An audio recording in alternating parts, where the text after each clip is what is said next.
El día en que mi familia me puso precio.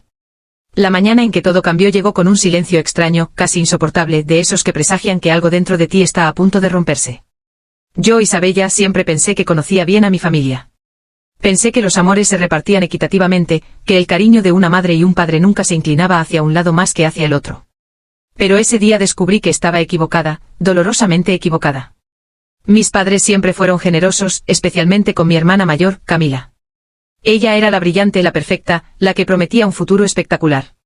Yo era la tranquila, la que no daba problemas, la que se acostumbró a quedarse en un segundo plano. Y aunque esa sombra me acompañó toda la vida, nunca imaginé lo afilada que podía convertirse. Un año antes, Camila se casó en una boda que parecía salida de un sueño cinematográfico, flores blancas cubriendo el pasillo, un vestido hecho a la medida en Nueva York, una recepción en un hotel de lujo y música en vivo hasta el amanecer.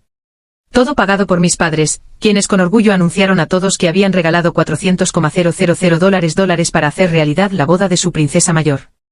Yo estaba allí sonriendo o aplaudiendo, sosteniendo el ramo, sin sospechar que esa cifra se convertiría en la daga que algún día me atravesaría.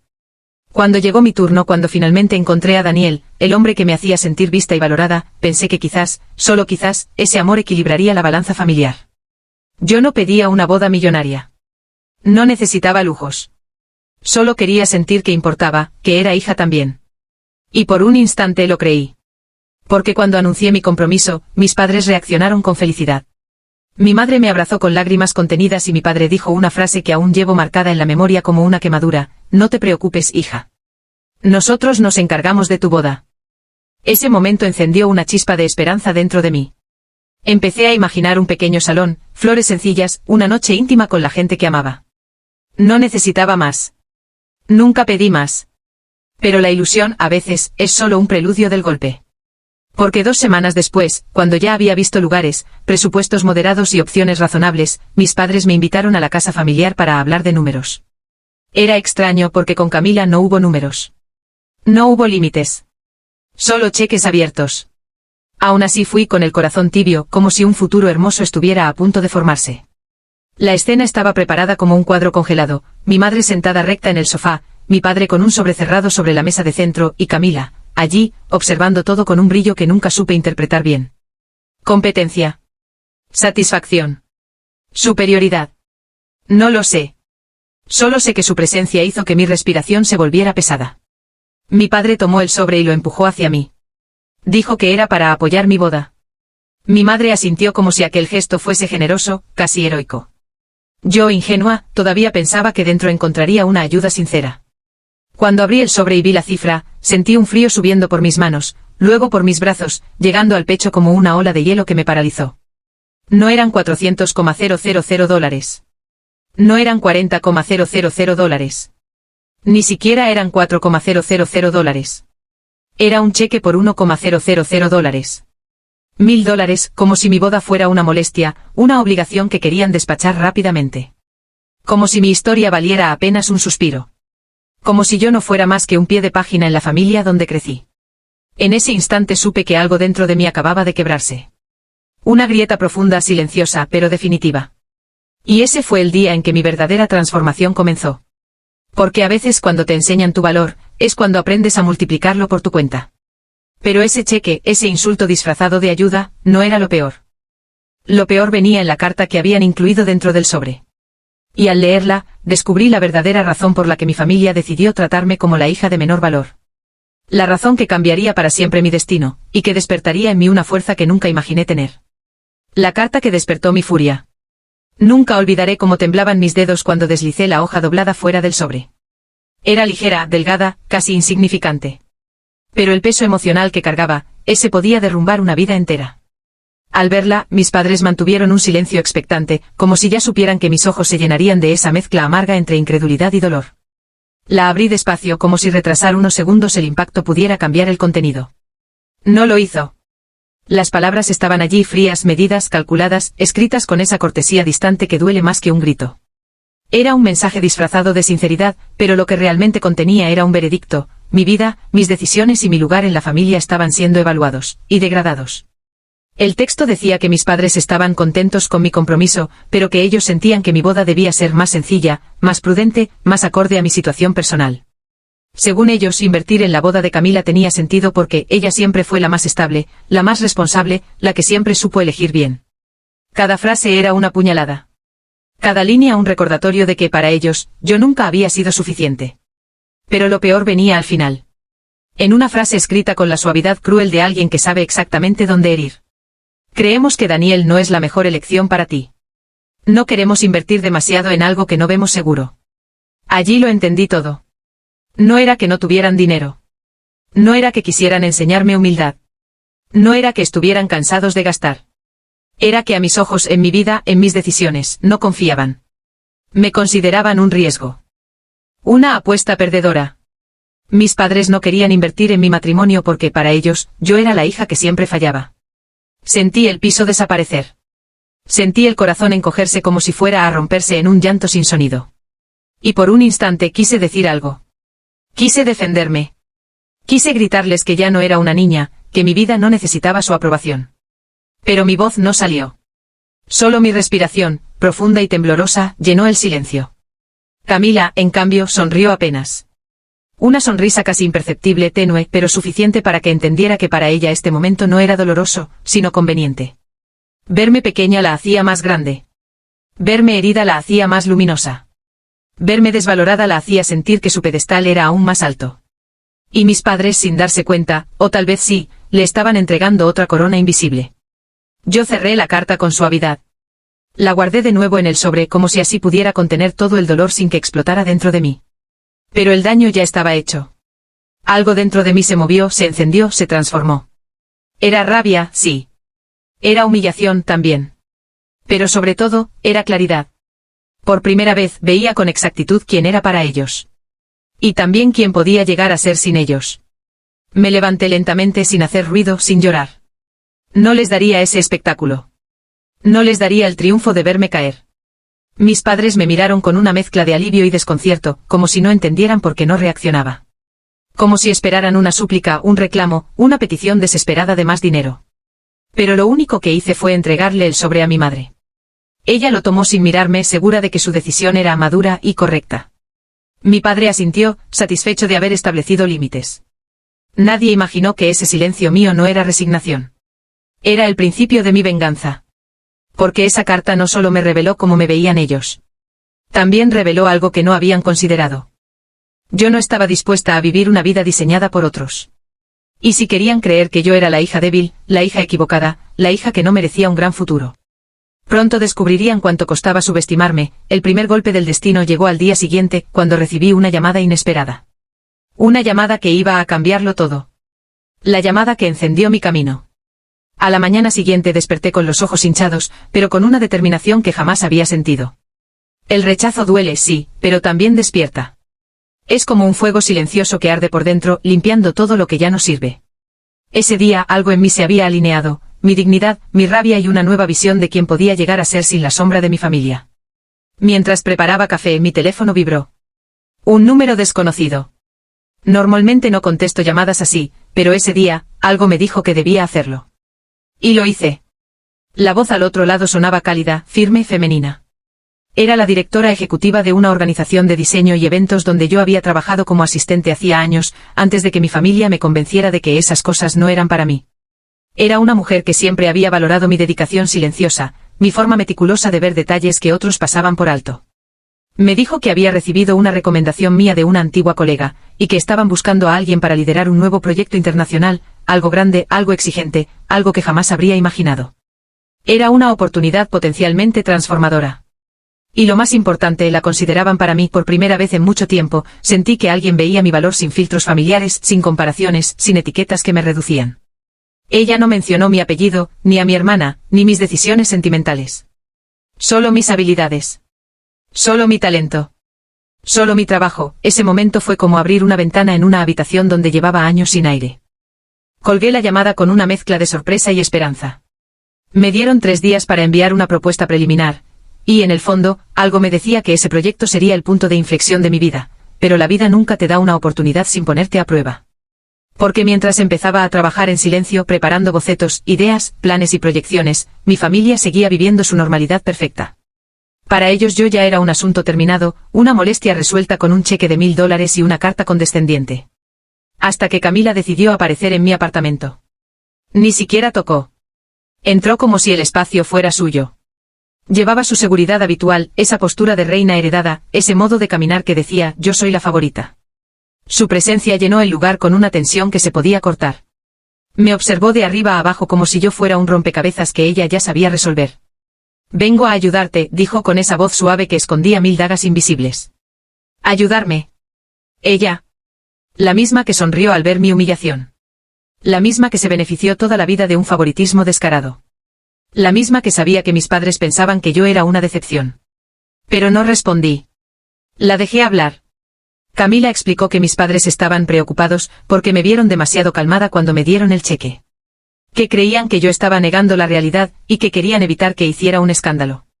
También dijo con aire piadoso que podía prestarme algo más de dinero si realmente lo necesitaba. Era humillante, y ella lo sabía. Lo dijo con la delicadeza hiriente de alguien que disfruta viendo cómo la otra persona debe tragar el orgullo para sobrevivir. Pero yo ya no estaba rota. Yo estaba despertando. Mientras ella hablaba, yo veía algo que antes no veía, inseguridad. Un brillo extraño. Una urgencia por mantenerme abajo, por asegurarse de que yo no avanzara demasiado. Por primera vez entendí que Camila necesitaba que yo siguiera siendo la sombra, para que ella pudiera seguir siendo la luz. Y ahí supe que mi silencio la estaba inquietando. Lo que más le molestaba no era mi dolor, sino mi calma. Porque la calma es peligrosa. La calma significa que no estás hundido. La calma significa que estás pensando. La calma significa que estás planeando. Cuando finalmente se fue, cerré la puerta con una fuerza contenida. No lloré. No me temblaron las manos. Solo respiré profundamente como alguien que ve claro el mapa del futuro por primera vez. Esa noche, mientras trabajaba en mi proyecto, entendí algo crucial: no necesitaba demostrarle nada a mi familia. No necesitaba su aprobación. No necesitaba su dinero. Ni quería su apoyo. Lo único que necesitaba era una cosa: convertirme en mi propia historia de éxito, porque la venganza más pura no siempre es hundir al otro, es elevarte tú. Y justo cuando el proyecto empezaba a tomar forma, cuando sentía que por primera vez en mi vida la balanza se inclinaba hacia mí, descubrí un secreto familiar que cambiaría por completo mi visión del pasado, un secreto que explicaba por qué mi hermana era la favorita. Un secreto que mis padres habían ocultado durante más de 20 años. El secreto enterrado por 20 años. Hay verdades que duelen más que la mentira misma. Verdades que duermen silenciosas durante años, esperando el momento exacto para despertar y destruirlo todo. Y la mía llegó sin aviso, sin advertencia, como esas tormentas que oscurecen el cielo en cuestión de segundos. La descubrí por accidente. Esa tarde estaba buscando documentos antiguos para completar la propuesta del proyecto internacional. Había cajas con carpetas llenas de papeles que guardé después de mudarme, cajas que jamás revisé porque contenían recuerdos familiares que preferí enterrar. Fotos, certificados, cartas, documentos escolares, todo mezclado en un caos emocional que no quería enfrentar. Pero algo me llamó la atención: una carpeta vieja, beige, marcada con tinta azul y mi nombre. Isabella. No recordaba haberla visto antes. La abrí sin pensar, y fue como abrir una herida antigua que nunca había sanado. Dentro encontré papeles médicos, informes escolares, y algo que parecía una carta escrita por mi madre hace muchos años. Era una nota dirigida a mi padre. Estaba doblada, arrugada, guardada allí como si hubieran querido olvidarla, pero también conservarla. Mis ojos recorrieron la primera línea, y sentí que la respiración se me cortaba. No podemos tratar a Isabella igual que a Camila. Si lo hacemos, él nunca lo aceptará. Él. ¿Quién era él? Seguí leyendo, cada palabra golpeándome como un eco que venía desde un pasado que siempre había intuido, pero nunca entendí. La nota explicaba que mi madre había pasado por una situación complicada antes de casarse con mi padre. Que Camila había nacido en un momento distinto, bajo circunstancias que ellos consideraban perfectas. Que mi padre siempre había sentido una conexión especial con ella porque era su primer orgullo, pero entonces venía la parte que me congeló. Isabella no es su hija biológica. Él la aceptó, pero no podrá verla igual. Sentí un vértigo profundo. Las manos me temblaron mientras la carta caía sobre mis piernas. Toda mi vida pasó frente a mis ojos como un montaje cinematográfico lleno de escenas dolorosas que ahora, de repente, tenían sentido: las comparaciones. Los silencios, los límites invisibles. Las preferencias, el trato desigual. Las frases disfrazadas de consejos. La condescendencia eterna. El cheque de $1000. Todo, no era solo favoritismo. Era sangre, era origen, era un secreto que me había marcado desde antes de poder hablar. Me quedé allí inmóvil, como si mi alma estuviera tratando de reacomodarse dentro de mi cuerpo. Era una verdad inmensa, devastadora, que no solo explicaba mi pasado, también reescribía mi identidad completa. Yo no era hija de mi padre. Él lo sabía, mi madre lo sabía, Camila probablemente también. Fui criada, alimentada, educada bajo un techo que nunca fue realmente mío. En una familia donde mi existencia era tolerada, pero nunca celebrada. Y lo peor, nunca me lo dijeron. Nunca me dieron la oportunidad de entender, de pedir respuestas, de conocer mi historia real. Me dejaron crecer creyendo que mi lugar era natural, cuando para ellos siempre fue un error que intentaron manejar. Me levanté, respirando hondo, sintiendo como una mezcla de rabia y claridad comenzaba a consumir mis huesos. Ya no era la hija ignorada. No era la menor desafortunada. No era la que siempre fallaba, era la extraña, la ajena, la pieza que no encajaba, y por primera vez en mi vida entendí que no necesitaba encajar. Esa noche, mientras la ciudad se apagaba y las luces temblaban en mis ventanas, decidí reconstruirme desde cero. No como hija. No como sombra. No como complemento de una familia que nunca me aceptó de verdad. Sino como mujer. Como fuerza, como historia propia. Y justo cuando empezaba a comprender el poder de esa verdad, recibí un mensaje de mi madre: tenemos que hablar. Es urgente. Mi corazón se detuvo. Porque si ellos querían hablar, significaba que sabían que yo lo sabía. Y lo que vino después, no fue una conversación, fue una guerra emocional. Una que cambiaría para siempre todo lo que quedaba por romper. La hija que renació entre ruinas. El mensaje de mi madre llegó como una sombra que se desliza por debajo de la puerta. Tenemos que hablar. Es urgente. Después de toda una vida de silencios selectivos, que ella lo llamara urgente significaba una sola cosa: el secreto que habían escondido durante 20 años acababa de explotar.